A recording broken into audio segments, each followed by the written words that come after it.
Hello, this is Melissa Hale, Spencer, editor of the Altamont Enterprise. Delighted to have with us today Dr. Teresa Gil. Welcome, Teresa. Thank you for having me. I was not going to ask this question that was foremost in my mind as I read her book, and I'll tell the title of her book so you all know it from the start.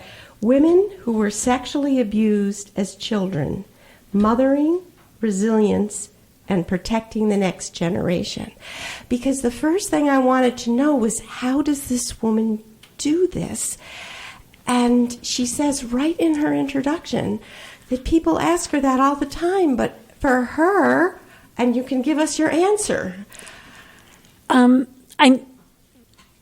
lot of people say to me, even people in the field, that must be a really difficult population. How do you manage the stories of these women? But they're more than just their story. These are powerful women who are bright, intelligent, they're resilient, they want life to be different, and they particularly want life to be different for their children than it was for them. And they have humor, and they have tenacity and caring, and all of those things were the things that I focused on. Because what you want to do is you want to focus on people's strengths and help build from that. And their stories are what happened to them. Their stories are not who they are. That is a wonderful philosophy, but it still must somehow get to your heart. I think as a therapist that one way I deal with that is I don't need to take on their story and get stuck in their story with them.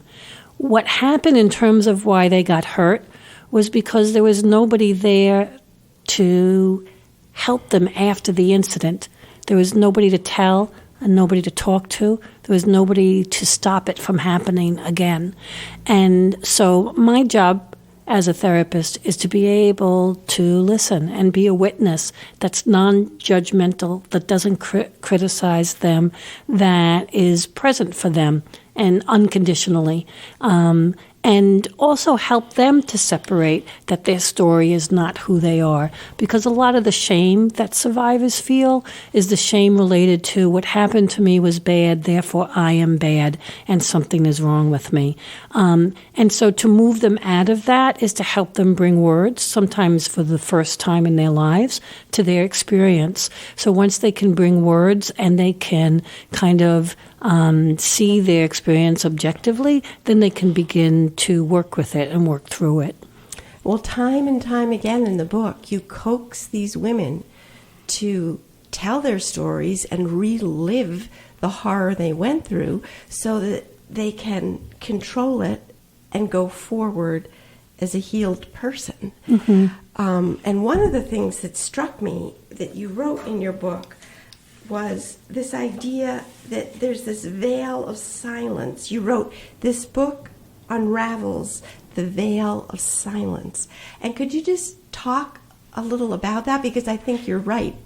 In the news business, we run into it a lot. So I was at a book fair just the other weekend, and two incidents occurred that kind of explain that.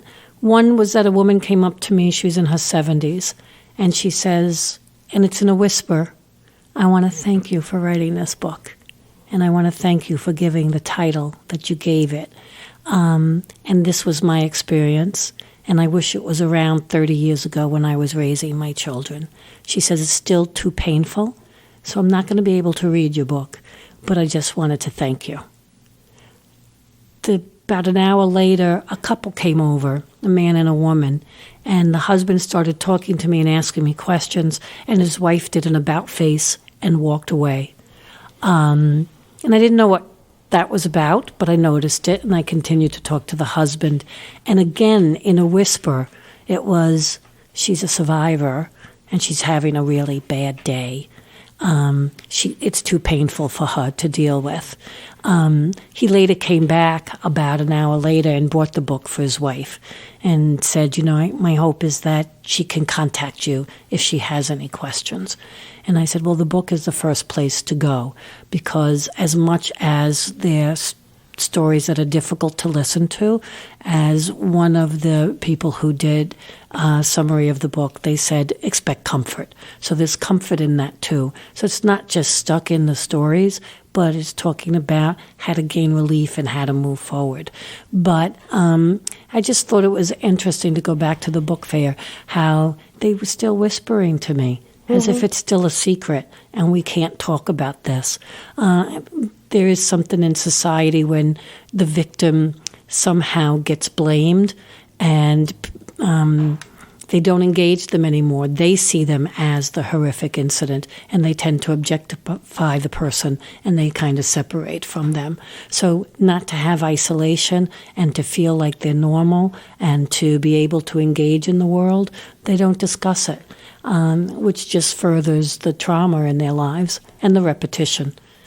Well, looking at the reactions online, both in book reviews from professionals who admired the book for things like its bibliography and its references and its detailing case histories that was very useful, there was also this very emotional response, similar to what you're describing at the book fair, from victims of child sexual abuse who had felt that you gave credence to their experiences. And just reading some of them, I was so moved. One of them, said, by sharing common experiences, women can begin to transform shame into pride and silence into strength.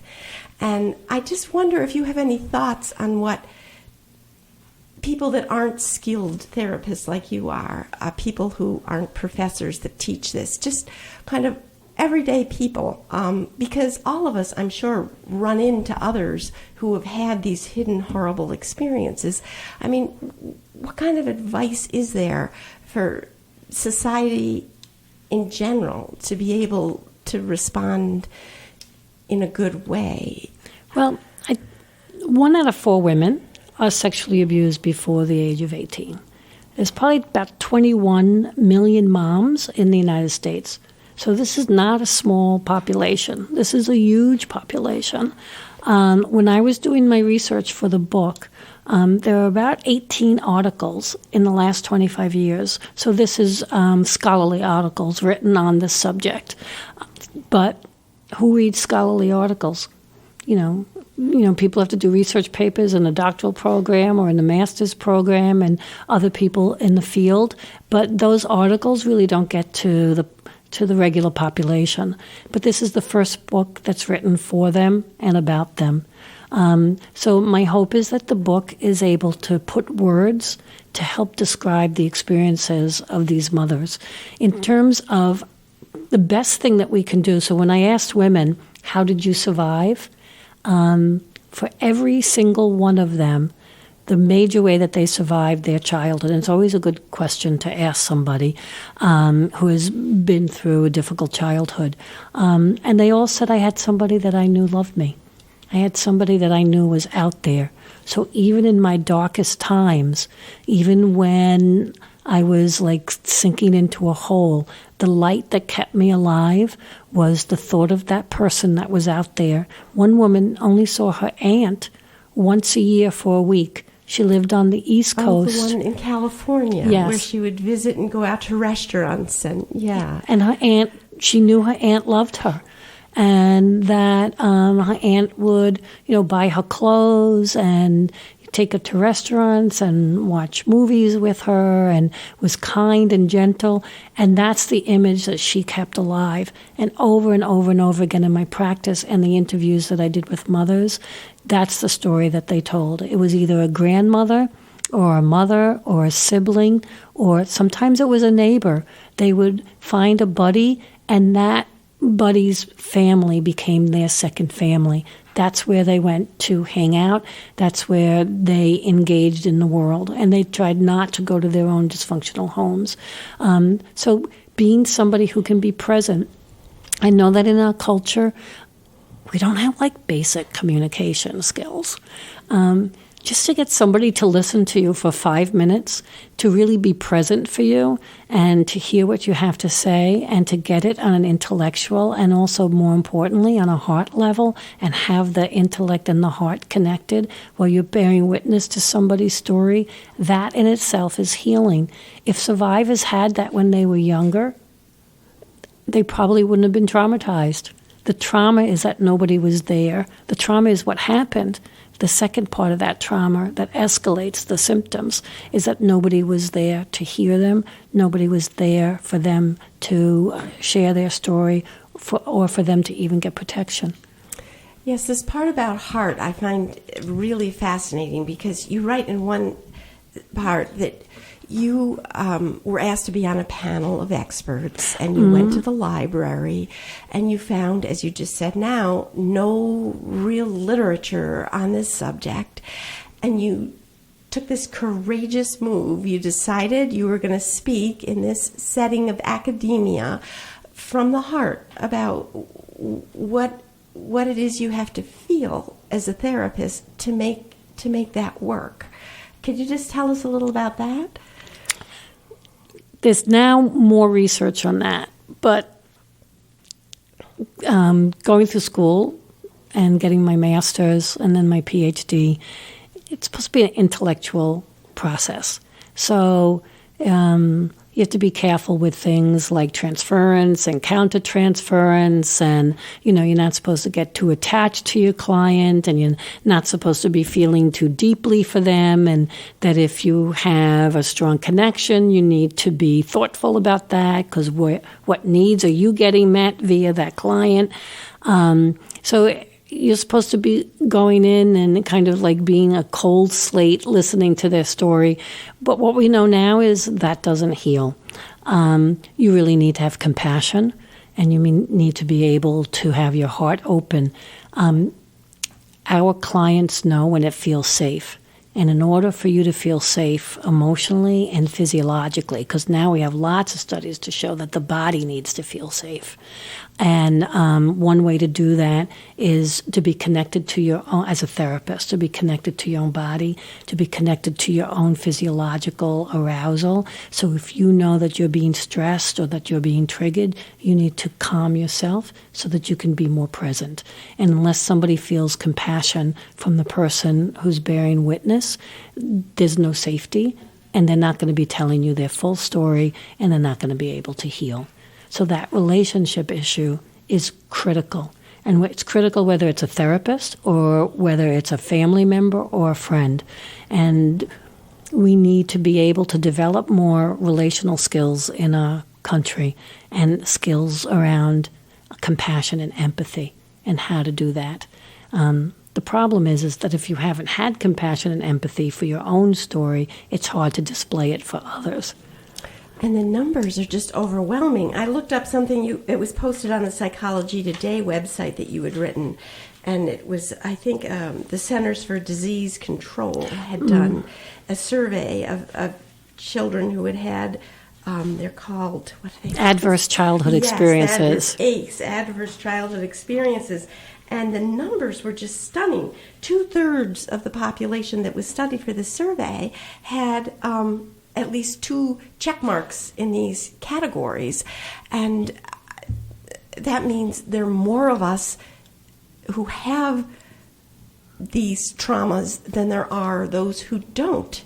And it just seems like the role of a therapist, no matter how good, can't possibly go far enough to reach everyone. So maybe it's just a matter of everyone trying to develop these skills that you're talking about. We need them to be better mothers. We need them to be better partners to our significant others. We need them to be better in any role that we do, whether we're a teacher, whether we're a checkout counter person, price chopper. We need to be able to be present for people and to be respectful of people. In Buddhism, they say, cause no harm. And we need to cause no harm. And that means judgment and criticalness and, seeing ourselves as better than other, which means that you make the other person an object. we need to get better at not doing that, because that's also part of the hurt that we pass down to people. Well, one of the things about your book that I found most riveting was the way you took individual stories of women that you had worked with and you changed their names. Yes. You wrote early on and, identifying things that people could tell who they were. But then you tell their stories in the most no-nonsense way. There's just no frills in these stories. They hit you in the gut. And I'm just going to read a passage from just one little bit. There are many passages on this girl that you've named Clara, who thought of herself as trailer trash. Yes. Who was abused at a young age by her older brother and then thought she was being rescued. Her mother was not present. Her father slowly died in front of her of emphysema, and an aunt and uncle took her in who seemed loving, and the uncle would take her fishing and molest her. But here is just this passage that really seems to get what it's like from a very young child's point of view, because when you just say the words, people blame themselves, you think, how, why? But here, I'm just going to read this. When my brother was molesting me, I was thinking he was testing me to see if I was a real princess. And I imagined that if I was a real princess, that everything in the house would change and everything at home would be better. I imagined that if I was a real princess, the family would have money and we would be rich and live in a big house, and Mommy would be happy and come back, and Daddy would get better from emphysema. However, when I woke up and walked into the living room, I saw Dad smoking a cigarette. The house was a mess. My mother had not returned.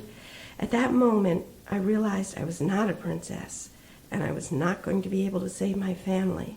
My body became heavy, and I felt despair, and I realized I was totally alone. I had no one to go to, not my father who was dying, or my mother who had left years before. I'm just speechless after reading that. And you deal with this day in and day out as a professional. So tell us just what you did for that woman, how you got her. You go through this whole quick dialogue of almost like, just tell us how you worked with her. And the basic, many of the women that I interviewed, they always said that there was one person, family member, but they also said that their therapist, because their therapist was the mother they didn't have. Their therapist was their friend, so their therapist was multiple roles for them. Their therapist taught them how to be good mothers. The key thing is to be there and to be present and to listen to their story and to ask them lots of questions. So we don't want to say things like, that happened a long time ago. Don't feel bad, it's different today. But just ask them lots of curious questions about the past so that they can talk about it and they can be in those feelings. Because what happens is, she used the defense mechanism of fantasy. Many of my clients told me, not all of them, but a number of them, so it's not unusual, that the abuse experience wasn't the thing that was hurtful. It was afterwards, like the realization that, oh my God, nothing in the family has changed. Like I'm not a princess, so something must be terribly wrong with who I am. And there's nobody to go to tell the story. Sometimes that's the biggest hurt, and that's the biggest fear, and that's when everything kind of crystallizes and synchronizes and sets in like, I'm alone. But the key thing is to be present and to listen and to have lots of questions, and questions based on their story so that they can put it into words. That's probably a chunk of the healing.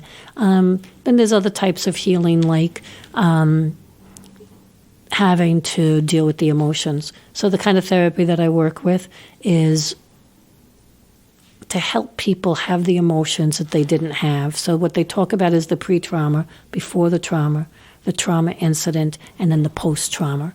What happened is when people didn't have somebody to help them to get through it, they got stuck in the trauma and they stay there physiologically and emotionally for life.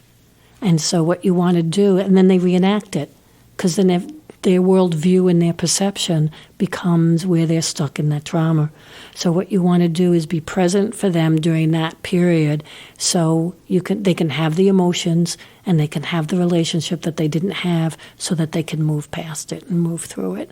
And one of the things that I think that you've been asking a lot is, like, what does the therapist do with all these stories and these feelings? You become really empowered to see people's resilience and to see people's strength. And you also become really empowered and enamored when you see people go through really painful things and come out on the other side. So in many ways, our clients and being present for them is a gift to us. But there's also a real faith that if you do that process, you can move forward. And that's where some of the joy and the desire to work with that population is. Well, resilience is in the title of your book, and it's a key word throughout the whole book. And like in the case of this particularly horrible story, this Clara wanted to have her baby, her Lily, with her. She was put into the foster system, and you did this whole work through with her so that, because she was just angry. She was angry that she had been abused and social services hadn't helped her, and now they had taken her child who she had never hurt. But what do you do to help a mother become resilient, to help a mother so she doesn't repeat the same things that had happened to her beyond the working through of her own hurt? Because some of these mothers, as you describe them, seem to become really wonderful mothers. Mm-hmm. So the therapist in working through their own issues is important. So what they say is a mother whose own cries haven't been heard is a mother that can't hear the cries of her own child. So if you're defended and you're shut down and that's how you survived, then you're going to be defended and shut down, and that's how you do life. It's going to interfere with your relationships with primary people who should be supportive people. It's going to interfere with your mothering. It's going to interfere with your work relationships. So it's really important to help people use the resources they have, and one of those resources is other people in their lives. So as a child, a resiliency or protective factor is having somebody that loved you. As an adult, it was having somebody in there with you helping you to mother your kids.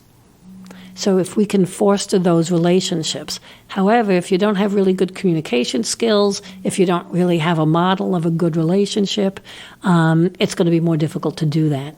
So part of it is training how to communicate effectively, how to get and manage conflict, how to deal with your emotional distresses, how to work through conflict, how to build relationships in a more positive way.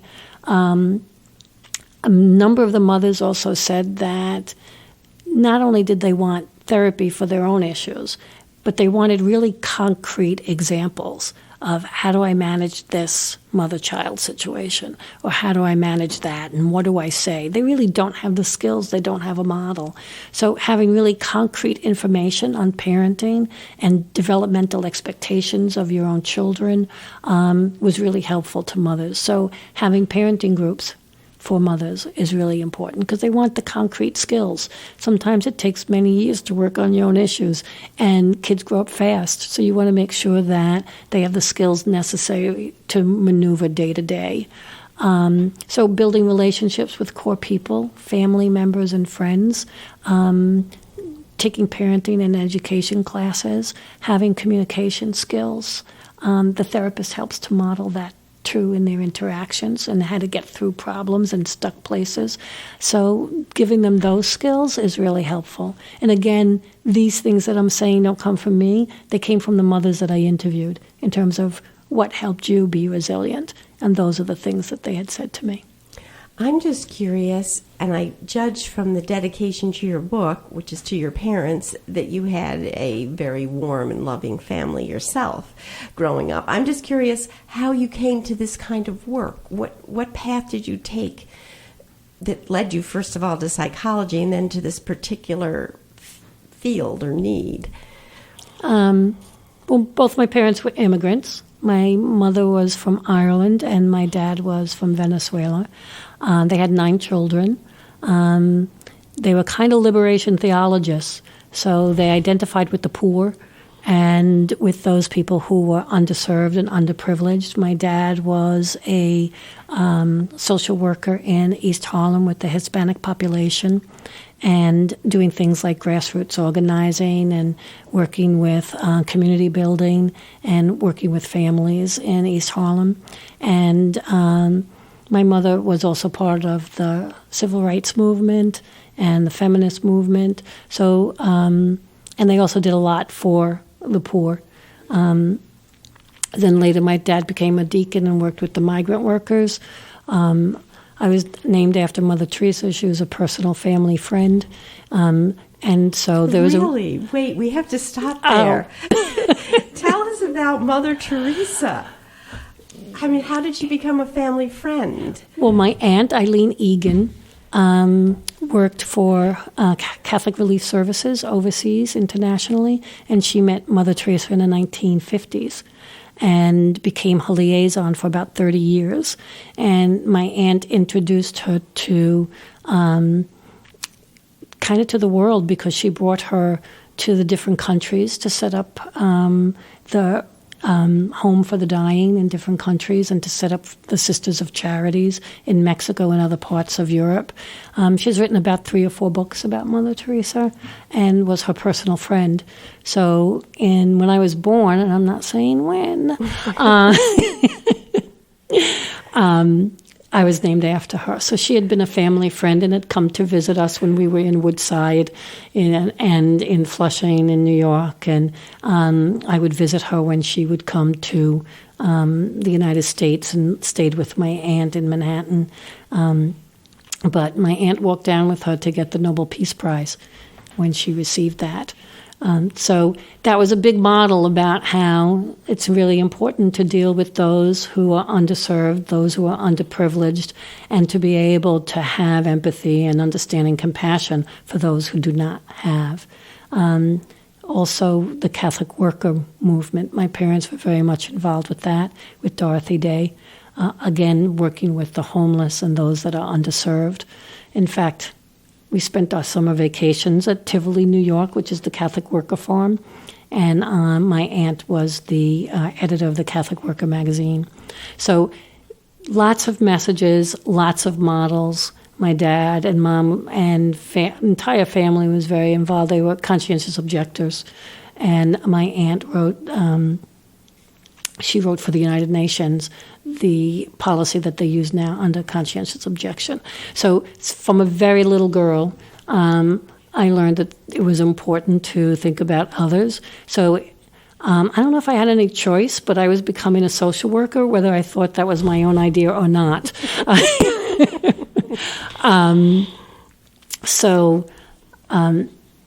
When I started my private practice after the MSW program, women would come to me and I would ask them, what brings you to therapy? And the mothers would say, I'm in therapy because I see that my childhood is interfering with my ability to mother my children, and I want something better for them. So when I asked, how is it interfering with your mothering? One woman said, my children, I have 2 girls, they want me to have a tea party with them.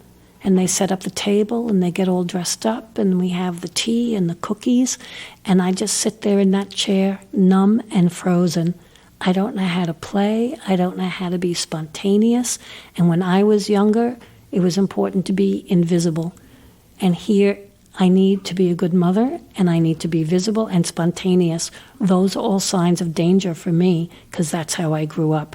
Don't be visible, don't be spontaneous, it could put you at risk. I have to shift all that, and I want to do it because I want to be a better mom for my kids. Another thing, another woman said that she was willing to go back one more time. She had experienced the abuse, and she was willing to go back one more time to look at it because she wanted to come through it on the other side to be a better mother. And she was rageful that the perpetrator never had to deal with it once, but she had to go and deal with it twice. And I thought, that's pretty powerful stuff. It's not like I don't get chills when my clients talk to me. Well, I get chills just listening. I still get chills. And I thought, that's really powerful, because if you read the literature says that women who have histories of abuse struggle with low self-esteem and shame and problems with intimacy and addictions and depression and anxiety and PTSD. And all of that is true. And they are still powerful women, and there are seeds of resilience and a desire to be different, and that we have to harness the desire to be different, and we have to nourish those seeds that want to do something better and see something better for themselves and their children in the future. And as you just described it in those examples, it's almost like the children gave them that chance for rebirth. They gave birth to the children, but then the children gave them the chance to, reshape their lives. It's a wonderful reframe if we can think of all our children that way. Yeah. Then another thing I wanted to ask you about, and we're rapidly running out of time, is being a teacher. Again, I went online, and I usually read a lot of kind of snarky comments, these little teacher review things. Every single one about you is stellar. You're everybody's favorite teacher. 96% of the people would take any course you gave. Tell us about teaching. Why do you teach, and why are you so good at it?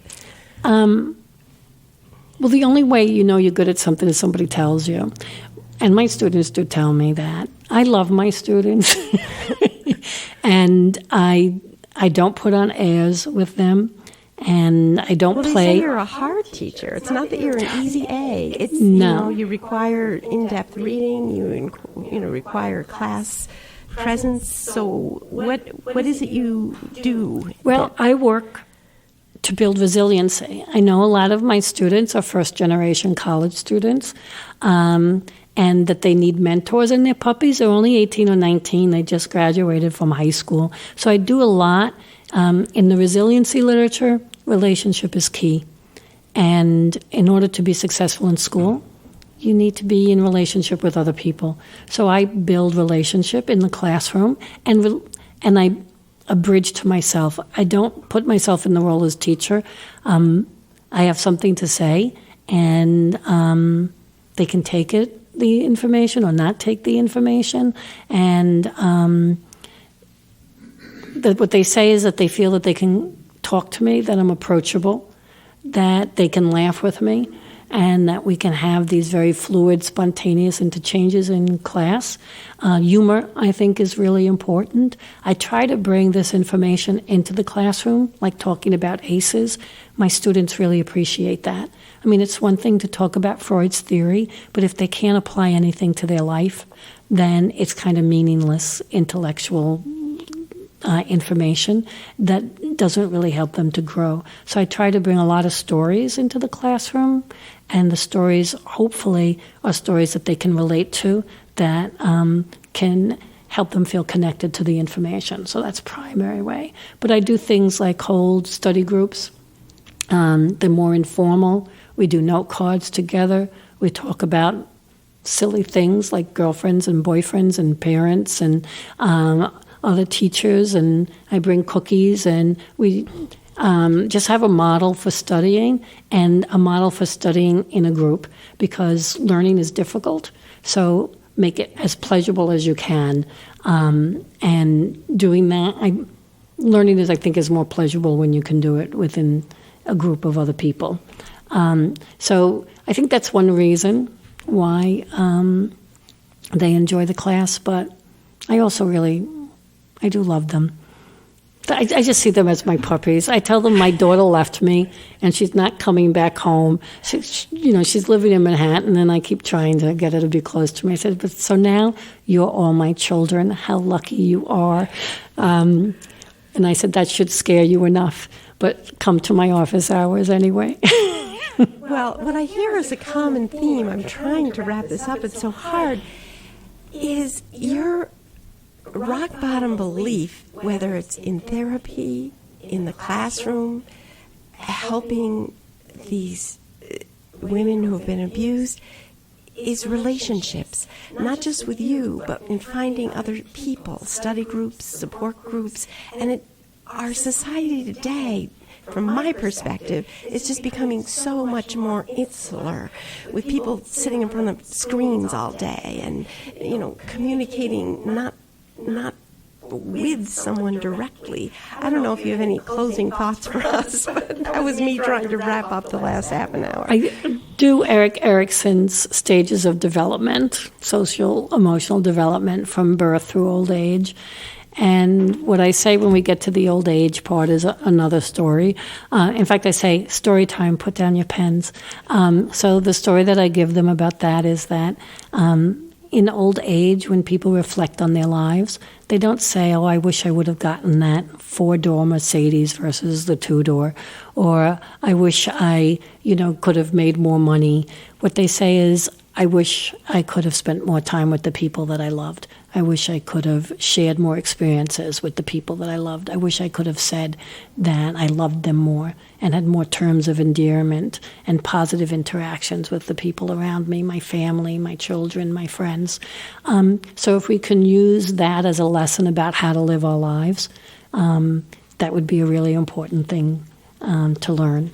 Because bottom line, our life is about the relationships that we have with other people.